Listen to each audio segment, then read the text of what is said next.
తెలంగాణ ముఖ్యమంత్రి తెలంగాణ ప్రభుత్వము ముఖ్యమంత్రి రేవంత్ రెడ్డి గారికి మరియు మంత్రులకు ఎమ్మెల్యేలకు అందరికీ నమస్కారము. నేను స్టేషన్ గన్పూర్ వాస్తవ్యుడిని.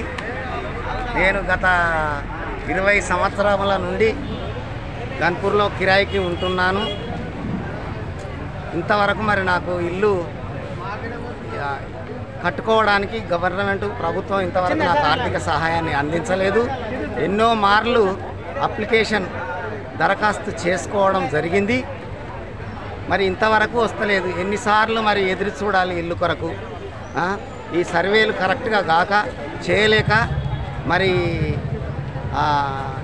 నిజమైన వ్యక్తులు లబ్ధి పొందవలసిన వారు పొందలేకపోతున్నారు. సర్వేను మీరు కరెక్ట్గా చేయండి, ఎంక్వైరీలు కరెక్ట్గా చేయండి. మరి నేను ఒక చదువుకున్న వ్యక్తిగా ఉండి కూడా నిరాశకు గురైనాను. మరి కిరాయిలు కట్టలేక ఎంతో నానా తంటాలు పడుచున్నాను. ఎన్ని సంవత్సరాలు కిరాయికి ఉంటాను? నేను 20 సంవత్సరములు దాటింది. ఇంతవరకు గన్పూర్లో ఉండి ఒక ఆర్టిస్ట్గా ఉంటున్నాను.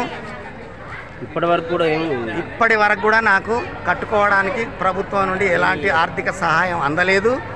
పలుమార్లు దరఖాస్తు చేసుకోవడం జరిగింది, నిరాశకు గురి చెందినాను. మరి ఇప్పుడు ఏం చేయాలి? మరి చివరికి నువ్వు ఆర్డీఓకు ఎంఆర్ఓకు ఏమని చెప్తారు?